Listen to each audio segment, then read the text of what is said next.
로마서 259번째 시간입니다. 오늘은 기독교의 존재와 가치를 회복하라, 기독교의 존재와 가치를 회복하라는 제목으로 하나님의 말씀 함께 나눕니다. 오늘 말씀을 통하여 기독교의 참된 존재의 이유와 그 가치를 발견하고 회복하는 은혜의 시간이 되시길 주님의 이름으로 축복합니다. 본문에 의하면 사람은 하나님에 대하여 두 가지를 할 수 없다고 합니다. 첫째, 하나님의 모사가 될 수 없다. 하나님의 모사가 될 수 없다. 본문 34절 후반절, 누가 그의 모사가 되었느냐? 누가 그의 모사가 되었느냐? 모사에 대한 사전적 의미는 꾀를 써서 일이 잘 이루어지게 하는 사람 또는 남을 도와 꾀를 내는 사람이란 뜻입니다. 흔히 우리는 어떤 중요한 문제 앞에서 그 문제를 어떻게 해결해야 할지 잘 모를 때 그 문제에 관하여 나보다 더 잘 안다고 생각하는 그 사람에게 또는 그 분야에 있어서 전문가의 위치에 있는 사람에게 자문을 구하죠. 달리 말해서 모사란 내가 고민하고 있는 문제, 중요한 문제를 함께 머리를 맞대고 도움을 줄 수 있는 대상입니다. 현대어적인 표현은 멘토가 되겠죠. 이에 대하여 사도 바울은 오늘 본문을 통해 우리에게 이렇게 질문합니다. 우리가 과연 하나님의 멘토가 될 수 있는가? 우리가 과연 하나님의 멘토가 될 수 있는가? 이에 대한 사도 바울의 숨은 정답은 우리는 절대로 하나님의 멘토가 될 수 없다. 우리는 절대로 하나님의 멘토가 될 수 없다. 왜냐하면 하나님은 스스로 모든 일을 계획하시고 하나님은 스스로 모든 일을 결정하는 분이시기 때문이죠. 달리 말해서 하나님은 무슨 일이든지 아무에게도 의견을 묻지 않으시고 그 누구에게도 도움을 구할 필요가 전혀 없기 때문이죠. 왜냐하면 그분은 전지전능하신 분이시며 그분의 지혜와 그분의 지식의 넓이와 깊이는 우리의 생각과 이해를 훨씬 초월하는 광대한 지식이기 때문이죠. 한원하면 그분의 지혜와 지식은 끝이 없다. 그분의 지혜와 지식은 끝이 없다. 또한 절대로 측량할 수 없다. 절대로 측량할 수 없다 하는 뜻이죠. 이처럼 하나님은 그분 자신의 지식과 지혜를 통하여 홀로 세상 모든 만물을 창조하셨어요. 또한 하나님은 홀로 창조한 세상을 또한 홀로 경영하십니다. 이와 같은 이유로 하나님은 이 모든 일에 관하여 그 어떤 멘토도 전혀 필요하지 않으시며 그분의 경영에 있었어도 전혀 멘토가 필요하지 않습니다. 왜냐하면 하나님은 하나님이시기 때문에 스스로 모든 것에 자족하시고 충족하시고 충만하시기 때문이죠. 따라서 우리가 만약 하나님이 행하시는 일에 관하여 하나님 무슨 일을 그런 식으로 처리하셔요? 또는 하나님 이렇게 한번 해보세요. 혹은 하나님 도대체 이게 뭡니까? 라고 불경건한 조언을 하면 안 되는 것이죠. 이것은 자신의 어리석음을 스스로 증명하는 것입니다. 왜냐하면 하나님의 생각은 높으시고 그분의 지혜는 깊으시며 하나님의 지식은 광대하기 때문이죠. 성경은 말씀합니다. 이사야 55장 8절 9절 이는 내 생각이 너희의 생각과 다르며 내 길은 너희의 길과 다름이니라. 여호와의 말씀이니라. 이는 하늘이 땅보다 높음 같이 내 길은 너희의 길보다 높으며 내 생각은 너희의 생각보다 높음이니라. 그렇죠. 이와 같은 이유로 우리는 하나님에 대하여 하나님이 하시는 일에 관하여 우리의 낮고 얕고 좁은 안목으로 하나님의 위대한 경륜에 대하여 시시비비를 따지면 안 됩니다. 그것은 불경건한 짓이며 인간이 하는 모든 제안은 하나님 앞에서 정죄받는 일, 곧 자신의 죄를 자기 머리 위에 쌓는 것밖에 되지 않기 때문이죠. 그러므로 우리는 절대로 하나님의 모사가 될 수 없습니다. 달리 말해서 우리가 하나님의 멘토가 되는 것은 절대로 불가능하다. 우리가 하나님의 멘토가 되는 것은 절대로 불가능하다. 그런 뜻입니다. 둘째, 사람은 하나님에 대하여 빈손입니다. 달리 말해서 우리는 하나님께 아무것도 드릴 것이 없는 빈털터리입니다. 본문은 말씀합니다. 로마서 11장 35절. 누가 주께 먼저 드려서 갚으심을 받겠느냐? 누가 주께 먼저 드려서 갚으심을 받겠느냐? 이 말씀은 두 가지 의미를 내포하고 있어요. 하나는 사람이 하나님께 과연 무엇을 드릴 수 있는가 하는 것과 또 다른 하나는 인간이 무엇이기에 하나님께 무엇인가를 요구할 수 있는가 하는 것이죠. 여러분, 육체를 가진 우리가 영이신 하나님께 무엇을 드릴 수 있을까요? 또한 세상의 모든 것이 모두 다 하나님의 것인데 과연 우리는 세상의 그 무엇을 하나님께 드려서 영이신 그분을 기쁘시게 할 수 있을까요? 여러분이 갖고 계신 돈입니까? 하나님께서 돈을 좋아하실까요? 돈은 우리끼리 통하는 거예요.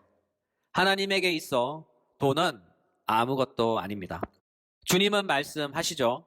학개서 2장 8절. 은도 내 것이요 금도 내 것이니라 만군의 여호와의 말이니라.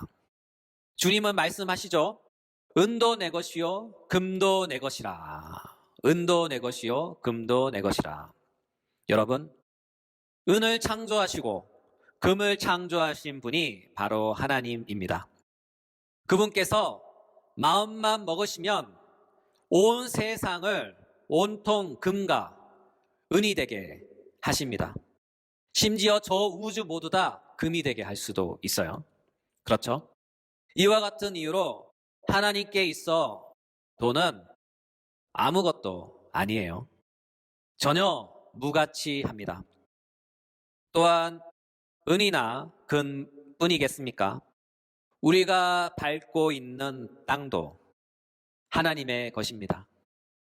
우리 머리 위에 펼쳐진 드넓은 하늘과 저 끝없는 궁창과 우주도 수많은 별들도 모두 다 우리 하나님의 것입니다. 더욱이 풀 한 포기, 저 푸른 숲, 세상에 존재하는 모든 만물이 모두 다 우리 주님의 것이에요. 심지어 우리가 숨쉬며 내뿜는 이 공기마저도 모두 다 우리 주님의 것입니다. 성경은 말씀합니다. 창세기 1장 1절. 태초에 하나님이 천지를 창조하시니라. 태초에 하나님이 천지를 창조하시니라. 하나님께서 모든 세상을 만드셨어요. 이 말은 그분이 온 세상의 주인이란 뜻이죠. 또한 시편 기자도 이를 증거합니다. 시편 50편 10절. 이는 산림의 짐승들과 뭇 산의 가축이 다 내 것이며 산의 모든 새들도 내가 아는 것이며 들의 짐승도 내 것임이로다. 내가 가령 줄여도 내게 이르지 아니할 것은 세계와 거기에 충만한 것이 내 것임이로다. 그렇죠? 온 세상과 이 세상에 존재하는 모든 것은 모두 다 우리 주님의 것입니다. 우리는 단지 이 모든 것, 달리 말해서 우리 주님의 모든 것을 이 땅에 머무는 동안 잠시 빌려 사용하다 가는 것 뿐입니다. 한마디로 우리는 렌트 인생이다. 우리는 렌트 인생이다. 이와 같은 이유로 구약의 저 위대한 우리의 신앙의 선배님은 우리를 위하여 이와 같은 명언을 남기셨죠. 욥기 1장 21절. 이르되 내가 모태에서 알몸으로 나왔사온즉 또한 알몸이 그리로 돌아가올지라. 주신 이도 여호와시요 거두신 이도 여호와시니 여호와의 이름이 찬송을 받으실지니이다. 그렇죠. 따라서 사람은 빈손으로 와서 결국 빈손으로 가는 거예요. 여러분, 우리는 지금 무엇을 움켜잡고 있습니까? 우리가 지금 손에 움켜잡고자 하는 것은 무엇입니까? 주택 청약 통장입니까? 부동산입니까? 은행에 쌓아놓을 돈입니까? 사랑하는 여러분, 여러분이 주님께 갈 때 그 모든 것은 결국 이 땅에 모두 다 놓고 갈 것입니다. 우리가 주님께로 갈 때 이 땅에 속한 그 어떤 것도 주님께 가져갈 수 없습니다. 이와 같은 이유로 우리는 빈손으로 와서 결국 빈손으로 주님께 갑니다. 그러므로 이 세상의 모든 것은 주님의 것이며 우리는 단지 주님의 것을 잠시 빌려 쓰다 모든 것을 제자리에 다 내려놓고 우리의 영혼만 홀로 주님께로 천국으로 가는 것이죠. 이 사실을 꼭 기억합시다. 또한 우리가 무엇이길래 하나님께 어떠한 요구를 할 수 있을까요? 달리 말해서 사람이 무엇이간데 하나님께 당당히 나의 청구서를 내밀 수 있을까요? 여러분, 우리는 아무것도 우리 주님께 손 내밀 수 없어요. 오히려 우리는 모두 다 빚진 자입니다. 또한 영적 채무자입니다. 이 사실을 꼭 기억합시다. 우리는 모두 다 아담이 타락할 때 그 안에서 그와 함께 타락한 존재들이었죠. 왜냐하면 우리는 그때 아직 아담의 허리 안에 있었고 모든 인류의 첫 시조인 아담이 모든 인류를 대표하여 하나님께 죄를 지었기 때문입니다. 이로 인하여 모든 인류는 하나님께 대하여 죄인이며 영적 채무자입니다. 하나님께 갚을 수도 없는 큰 죄를 지었고 그 죄를 갚아야 할 채무자가 되었죠. 더욱이 우리는 하나님께 대하여 도둑이며 강도입니다. 왜냐하면 하나님께서 자신의 영광을 위하여 사용하도록 하사하신 은혜로운 선물들을 착복하여 자신의 행복과 자신의 영광을 위해 사용하고 있기 때문이죠. 주님이 주신 육체, 주님이 주신 재능, 주님이 주신 세상, 이 모든 것을 자신의 마음대로 사용하고 착복하여 그 모든 것이 자신의 것인 양 자랑하고 누립니다. 여러분, 하나님께서 사람과 세상을 만드신 목적이 무엇입니까? 바로 하나님 그 자신의 영광을 위해서 사람을 만드시고 세상을 창조하신 것이죠. 이사야서 43장 7절. 내 이름으로 불려지는 모든 자 곧 내가 내 영광을 위하여 창조한 자를 오게 하라. 그를 내가 지었고 그를 내가 만들었느니라. 시편 19편 1절. 하늘이 하나님의 영광을 선포하고 궁창이 그의 손으로 하신 일을 나타내는 도다. 그렇죠. 이 모든 것은 모두 다 하나님의 영광을 위하여 태어났고 그분의 영광을 위하여 존재합니다. 결국 이 일의 모든 결말은 하나님의 영광으로 기결됩니다. 이로 인하여 사도 바울은 오늘 본문에서 이렇게 말씀하시는 것이죠. 로마서 11장 36절. 이는 만물이 주에게서 나오고 주로 말미암고 주에게로 돌아감이라. 그에게 영광이 세세에 있을지어다. 아멘. 달리 말해서 모든 만물은 우리 주님으로부터 나왔고 모든 만물은 우리 주님에 의하여 존재하며 보존됩니다. 또한 모든 만물은 결국 우리 주님께로 돌아갑니다. 이로 인하여 웨스터민스터 소요리 문답 제1문은 이렇게 시작합니다. 사람의 제일 되는 목적은 하나님을 영화롭게 하는 것과 영원토록 그를 즐거워하는 것이다. 사람의 제일 되는 목적은 하나님을 영화롭게 하는 것과 영원토록 그를 즐거워하는 것이다. 이처럼 성경이 분명하게 증거하듯이 우리가 존재하는 목적, 그리고 이 세상이 존재하는 목적은 오직 하나, 하나님의 영광을 위하여, 하나님의 영광을 위하여입니다. 이로 인하여 사도 바울은 우리에게 이렇게 말씀합니다. 고린도전서 10장 31절. 그런즉 너희가 먹든지 마시든지 무엇을 하든지 다 하나님의 영광을 위하여 하라. 너희가 먹든지 마시든지 무엇을 하든지 다 하나님의 영광을 위하여 하라. 따라서 우리의 존재의 이유와 목적, 세상의 존재와 이유의 목적은 바로 하나님의 영광을 위하여, 하나님의 영광을 위하여입니다. 이와 같은 맥락에서 우리가 구원받은 유일한 이유와 목적은 바로 하나님의 영광을 위해서, 하나님의 영광을 위해서입니다. 이로 인하여 구원은 하나님을 향하여 우리가 그 무엇을 행한 것에 대한 하나님의 반응과 응답이 아닌 것이죠. 우리의 구원에 있어서 하나님께 무엇인가를 해드린 사람은, 영적 채무를 해결한 사람은 지금까지도 없었고 또한 앞으로도 없습니다. 달리 말해서 하나님께 빚진 영적 채무를 스스로 변제한 사람은 단 한 명도 없다는 것이죠.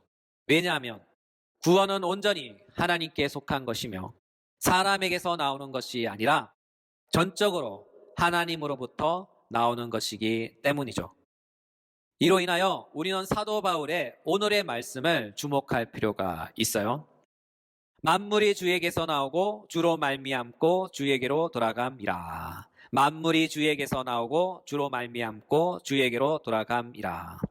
달리 말해서 우리의 구원을 생각하신 분도 하나님이시며 그 구원을 계획하신 분도 하나님이시며 계획하신 구원을 실행하신 분도 하나님입니다. 하나님께서 이 모든 것을 고안하셨고 하나님께서 이 모든 것을 시작하셨으며 하나님께서 이 모든 것을 홀로 완성합니다. 달리 표현하면 하나님은 자신의 영광을 위하여 그 모든 것이 자신의 영광으로 기결되도록 예정하셨습니다. 따라서 태초에 세상을 창조하실 때 사람은 참여한 것이 없었듯이 사람은 하나님의 두 번째 창조인 구원에 있어서도 전혀 참여하지 않습니다. 또한 첫 번째 세상이 하나님으로부터 전적으로 나온 것처럼 우리의 구원도 역시 전적으로 하나님에게로부터 나옵니다. 그러므로 우리는 하나님께 그 어떤 요구도 그 어떤 청구서도 청구할 수 없는 무능한 영적 채무자, 영적 신용불량자임을 꼭 기억하시기 바랍니다. 오늘의 말씀을 마무리합니다. 우리는 본문을 통하여 하나님에 대하여 할 수 없는 두 가지를 나누었어요. 첫째, 우리는 하나님의 멘토가 될 수 없다. 우리는 하나님의 멘토가 될 수 없다. 둘째, 우리는 하나님에 대하여 빈손이다. 우리는 하나님에 대하여 빈손이다. 달리 말해서 우리는 주님께 받은 것에 대하여 아무것도 돌려드릴 수 없는 빈손 인생, 깡통 인생입니다. 그럼에도 불구하고 우리가 할 수 있는 유일한 것이 하나 있어요. 그것은 바로 하나님께서 사람을 창조하신 목적, 우리를 구원하신 목적, 그 안에서 자신의 존재를 발견하고 그 가치를 찾아 회복하는 것이죠. 한원하면 하나님의 영광을 회복하고 하나님의 영광을 위하여 살아가라. 하나님의 영광을 회복하고 하나님의 영광을 위하여 살아가라. 그런 뜻입니다. 이와 같은 맥락에서 오늘의 말씀을 읽고 설교를 마치도록 하겠습니다. 로마서 11장 36절 후반절. 그에게 영광이 세세에 있을지어다. 그에게 영광이 세세에 있을지어다. 아멘.